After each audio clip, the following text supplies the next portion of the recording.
자, 이번에는 봄, 여름, 가을, 겨울 중에서 마지막 시즌인 겨울에 대해서 이야기하겠습니다. 겨울. 겨울 하면 느낌이 어둡다, 춥다,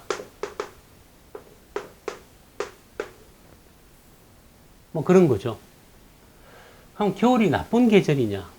꼭 그렇지는 않죠. 가령 가을에 수확을 풍성히 거둔 농부라면요. 겨울에 뭐 추워도 방에 틀에 밖에서 뭐 고스톱이나 치거나 뭐 화롯가에서 떡이나 구우면서 친구들하고 정담이나 나누면 되죠. 겨울은 편안한 계절로 보낼 수 있죠. 어둡다. 여름에 일하느라고 잠도 못 자는데 밤이 기니까 잠도 좀 많이 자고, 아니면 독서를 하거나 뭐 책, DVD로 뭐 영화를 보거나. 겨울의 본질은요,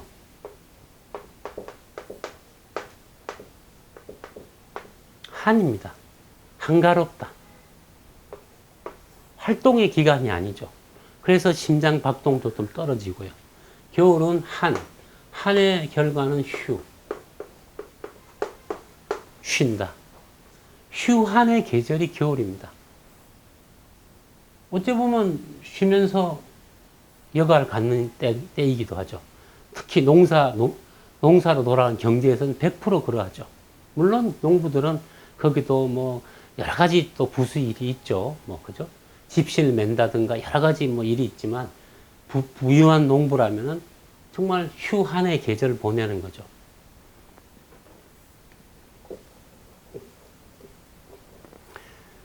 우리나라가 2009년부터 겨울로 시작됐거든요. 15년간이에요.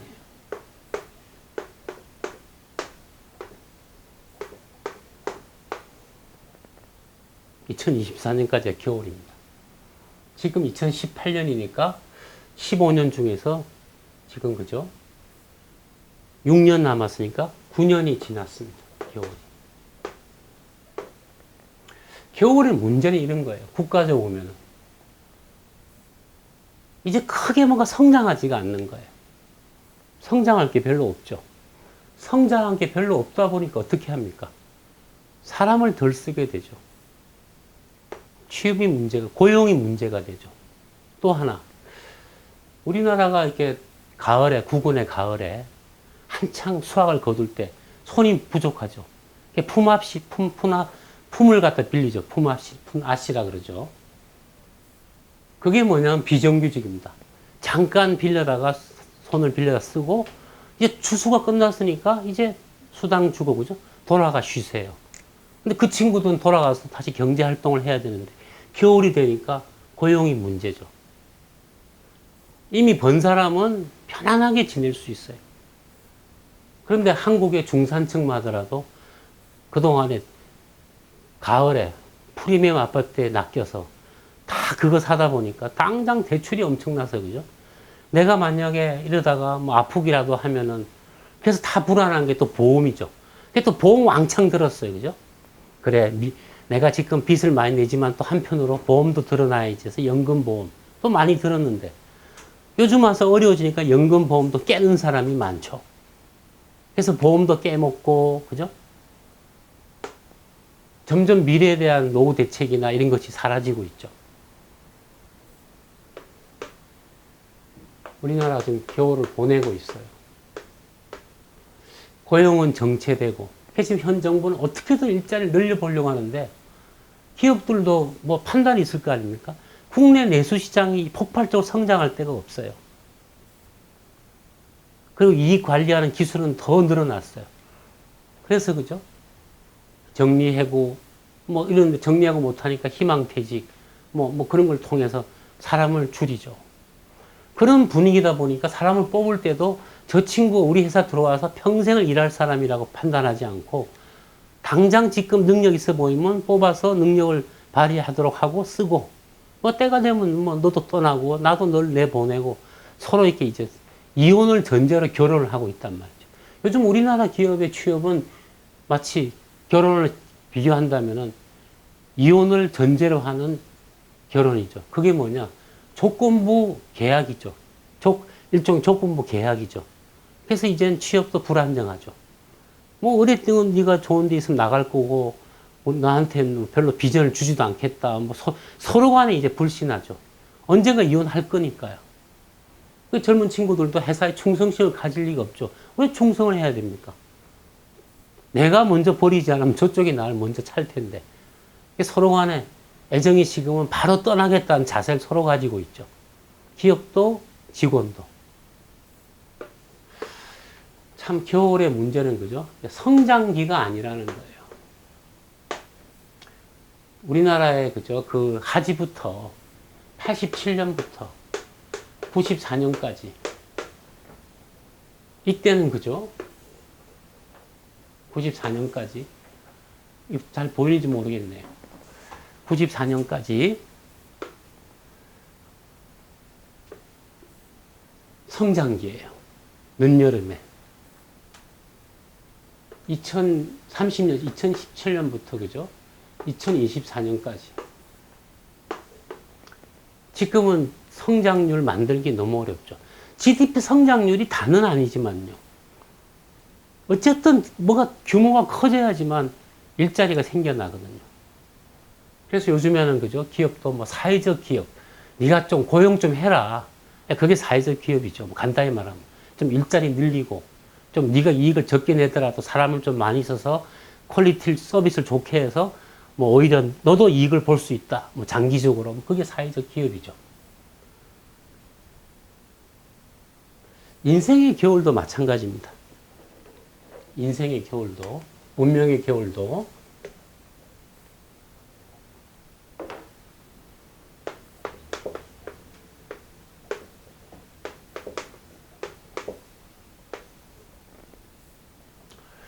성장기가 아니에요. 대신에 과거에 여름 헝거리 복서 시절, 또 가을에 풍요로운 시절 다 보냈잖아요. 또 봄도 보냈다 칩시다.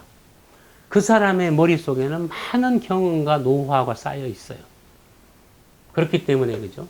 굉장히 어떤 면에서 세련돼 있어요.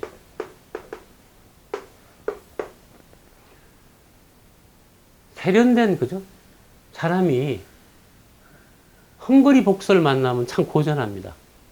기술은 분명히 나보다 한 수인데 밑인데 힘들어해요. 왜 그러냐? 헝거리 복서는 도전 정신이 있잖아요. 겨울이 된 사람은 이 열정이 없어요. 인생에 대한 피로가 있어요. 좀 쉬어야 되는 거죠. 그래서 그죠? 열정이 없어요. 열정과 세련은 반대되는 겁니다. 지금 우리나라의 패션이나 뭐 많은 면에서요, 그죠? 세련된 면은 있지만, 이제는 어찌 보면 무턱대고 덤비는 그런 열정이 없어요. 처음에 요즘에는 그대로 뭐 중학생들도 화장하죠. 중고등학생들, 처녀들, 그죠? 그 친구들 화장하고 보면 귀엽고, 어찌 보면 풋내기고, 화장도 잘 못해요. 막 진하게만 하려고 그러고, 막 색조 화장만 하려고 그러는데, 그죠? 열정은 있는 거죠. 기술이 떨어지죠. 이걸 한 10년 정도 하고 나면, 그죠? 이제 세련돼지는 거죠. 캐리어가 붙어서. 그래서 20대 중반쯤, 요즘에는 20대 중반 되면 우리나라 처녀들은요, 아가씨들은 다 나름 화장에 대갑니다, 이제. 왜냐? 어릴 적부터 화장을 했거든요. 기성 나이 든 계층 중에는 보면은 중고등학생이 화장한 것 상당히 싫어하는 사람들이 많아요. 공부할 나이에 무슨 화장을 하냐고. 근데 노골적으로 말해서, 그죠? 공부보다 예쁜 게 더 중요하잖아요. 섹시하고 이쁜 것이 더 인정받잖아요. 자연스러운 욕구죠. 그걸 왜 부정적입니까? 그럼 뭐 이렇게 뭐 옛날처럼 뭐, 그죠? 촌티나면서 공부 열심히 한다. 지금 우리가 무슨 뭐 과거의 대한민국입니까? 화장을 일찍 했기 때문에 나중에 그죠? 세련된 화장을 하게 되고 20대만 되더라도 이젠 자기의 얼굴에 자기의 뉘앙스, 그 이미지에 어울리는 화장을 하게 되거든요. 요즘 우리나라의 20대, 30대 그 미혼 여성들, 뭐 기혼 여성 마찬가지고요. 다 예쁘잖아요. 물론 뭐 다 손도 봤지만 그죠? 뭐 트임도 하고 뭐 갖은 수작을 다 피웠지만은 화장술도 굉장히 대단하거든요. 세련된 거죠. 지금 우리나라의 문제는요, 많은 점에서 세련은 돼 있는데 문제는 뭐냐? 흔히 말하는 도전 정신이 이제 약하다는 거예요. 그래서 정부에서 일자리 부족하니까 뭐 젊은 창업해라 뭐 그죠? 정부에서 얼마 뭐 몇 푼 좀 손에 쥐어줄 테니까 창업해라 해서 대학교 교수님들 그죠? 설득해서 학생들 막 창업시키잖아요. 요즘 창업도 별로 안 하죠. 젊은이들 뭐라 하는 줄 아세요, 그죠?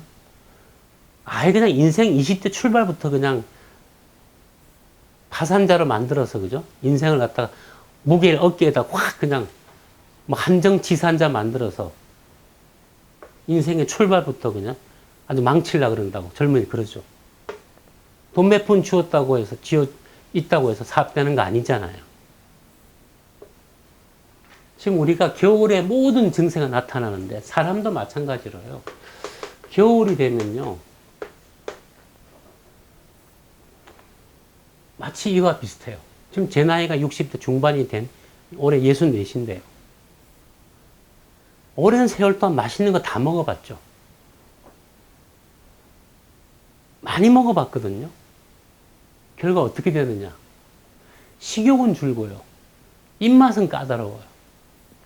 그렇기 때문에 어지간한 식당에 웬만큼 맛집이라고 하는 집을 제가 가서 만족하는 법이 없습니다.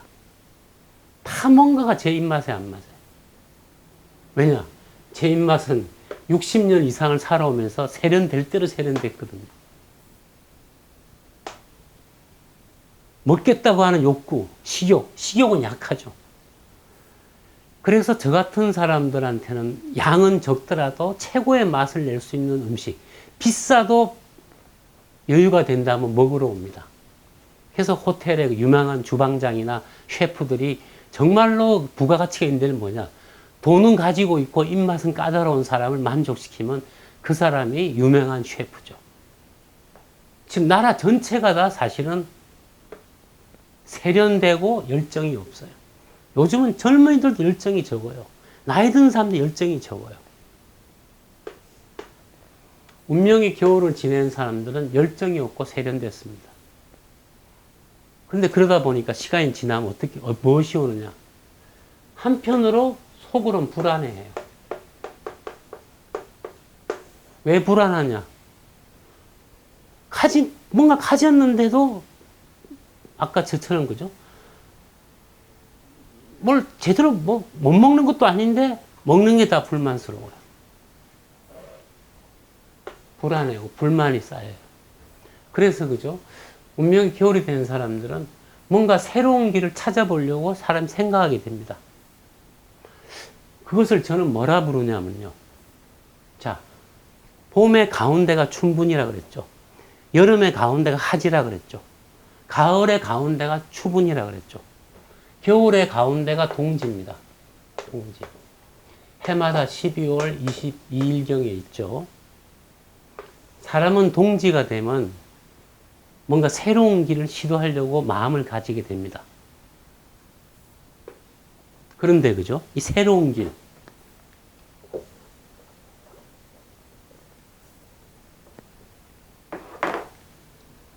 새로운 길. 그 길은 뭡니까? 가보지 않은 길이죠.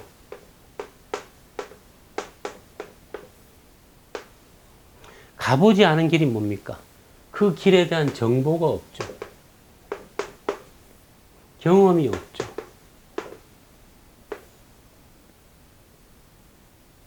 모험이죠. 모험에서 중요한 건요. 시련을 얻어도 난 갈 수 있는 열정이 중요한데 문제는 뭐냐.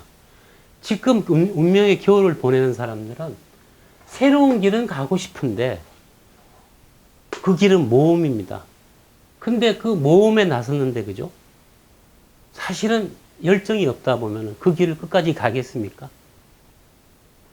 옛날에 헝그리 복서 시절에는 나도 모르게 가보지 않은 길을 간 겁니다. 그 길이 어떤 길인지도 모르고 흔히 이런 거 있죠. 결혼은 철없을 때 해야 된다고. 그래야지 어떻게 애기 낳고 정신 살다 보면 나중에 중년이 되고 노년이 되는데 그죠? 다 따지고 눈도 높아지고 볼 거 다 생기고 저 사람은 이래서 안 돼, 이 사람은 이래서 좋아, 나쁜 거 다 가릴 줄 알면요. 나중에 결혼할 상대가 없어지죠.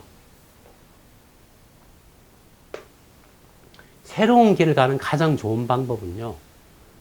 모르고 출발하는 겁니다. 모르고. 대신에 뭐가 필요하냐? 끝까지 갈 수 있는 체력과 열정이 필요해요. 그런 사람은 모험을 견뎌낼 수 있습니다. 근데 열정이 없는 사람이 새로운 길 갈 때는 사실은 가다가 포기하기 쉽습니다. 동지 때, 운명에 동지 때 새로운 일을 생각만 한 게 아니고 시도했다가요. 실패하는 사람들이 보통 그걸 흔히 노골적으로 말하면 망하는 길을 접어든 겁니다. 그 길을 옛날에 내가 어떤 일 했을 때, 그죠? 경험이 있어요. 나 그런 길도 갔었다라고 생각하지만 그건 과거에 납니다. 열정이 있든 나고요. 지금의 나는 열정이 없는 사람이라는 것을 갖다가 사실 내가 인정을 안 하는 건지 못 하는 건지 그런 거죠. 그걸 흔히 뭐라 그럽니까? 그죠? 쉽게 하려고 그런다. 난 경험이 있으니까 이번에도 할 수 있을 거야. 그러나 열정이 없다. 못 합니다. 그래서 동지 때 변신 시도에서 그 새로운 길에서 전혀 예기치 않은 어려움을 만나서 도전자 정신이 있다 그러면 어려움을 만나도 견디고 넘어서는데 넘어서지 못하기 때문에 주저앉게 되고 되돌아오게 되고 나중에 되돌아오다 보니까 다 잃어버리고 해서 흔히 말해서 망한다. 참 그래서 망하는 겁니다. 우습게도 그죠? 제 스스로가요. 1989년에 제가 1997년이 저한테 입춘 바닥인데 그죠? 제가 동지 때 새로운 모험을 했습니다. 결과적으로 아주 그냥 쌍코피 터졌습니다. 제 인생의 경험이기도 합니다. 그 당시 제가 뭐 30대 후반 그죠? 젊은 혈기에 사실은 젊은 사람만 실수하는 게 아니에요. 흔히 그죠? 그 잘 살던 가정주부가 어느 날 이상한 유혹에 빠져서 나중에 보니 그죠? 다 버리고 나중에 이렇게 그죠? 이혼하게 되고 자식도 버리고 이런 경우 뭐 가끔 뭐 드라마 뭐죠? 텔레비에 뭐 실화 같은 뭐 이런 거 나오죠. 그죠? 그게 뭐냐? 그 사람이 인격적으로 이상한 게 아니고요. 동지 때 내 인생 뭔가 새롭게 살아보고 싶다는 그 마음이 생겨서 자기도 모르게 조금씩 들어가다 보니까 그 길에 훅 들어가 버린 겁니다. 되돌아올 수가 없어요. 가보지 않은 길 갔다가 호기심으로 나섰다가 망하는 케이스. 흔히 그 생기는 불륜이라든가 뭐 흔히 말해서 그죠? 그런 많은 애정 문제가 다 이 동지 때 발생하면요. 꼭 문제가 생겨요. 참 그게 그죠? 최근에 유명한 정치인 그죠? 안희정 지사가 그런 일이 발생했잖아요. 안희정 지사가 그런 그 일에 접어든 게요. 바로 운세가 동지입니다. 그래서 안희정 지사가 이번에 그죠? 그런 걸로 해서 정치적으로 낙마했잖아요. 안 가보지 않은 길에 그 양반 저 굉장히 좋아했거든요. 얼굴도 잘생기고 되게 긍정적이잖아요. 그죠? 그런데 그런 하나님 뭔가가 하여튼 또 새로운 인생, 새로운 어떤 욕구 충족을 나섰다가 아무튼 그죠? 뭐 그렇게 된 건데 뭐 그게 또 여러 가지 얽혀서 그렇게 된 거죠. 동지에는 그죠? 새로운 길을 가고 싶어집니다. 중요한 게 하나 있어요. 어떻게 할 수 있느냐? 동지에는 새로운 길을 나서지 말고요. 새로운 것에 대해서 탐색을 하는 겁니다. 즉 뭐냐? 저한테 이 자연수나 운명을 배우러 오는 많은 사람들이요. 중에 일부, 그러니까 중에 한 5분의 1 정도는요. 운세가 동지가 돼서 새로운 것을 탐색하다가 저를 찾아와서 이걸 배우게 됩니다. 그런 분들은 아, 내가 동지라서 그렇구나 하는 걸 나중에 알게 되면 아, 내가 왜 여기 왔을까? 이유가 설명이 되죠. 그것처럼 그죠? 저는 동지부터 시작되는 그걸 뭐라 부르는, 정신의 여행인데, 몸의 여행이 아니고요. 그걸 저는 이산저산이라 부릅니다. 이산저산. 이산에 유명한 스님이 계셔서 법문을 잘한다길래 한번 가봤더만은 숨 뻥이고, 그죠? 또 저산도 가봤더만은 뭐 영음하다는데 가봤더만 별로 영음할 숨 마케팅이에요. 그죠? 수업료 바쳐가면서 좀 손해를 보지만, 그죠? 수업료 정도 손해보는 건 괜찮죠. 아주 거기다 그냥 몰빵을 쳤다. 그게 동지의 새로운 길로 나선 거예요. 그러면 이제 그다음부터는 다 틀리고, 그죠? 집에 돌아가지도 못하고, 뭐, 신흥 종교 이사 낚여서 인생 망치잖아요. 그죠? 그래서 동지가 되면 액션을 걸지 마시고 탐색을 시작하라는 겁니다. 이 산도 가보고, 저 산도 가보고, 뭐 이렇게 산을 다니다 보면 여러 가지를 듣게 되죠. 그죠? 내가 최고다는 사람 듣게 되고, 그러다 보면 나중에 뭔가 알아서, 그죠? 봄이 왔을 때 나중에 새로운 길을 가는 좋은 준비가 되겠죠. 자, 겨울 이것으로서 마치겠습니다.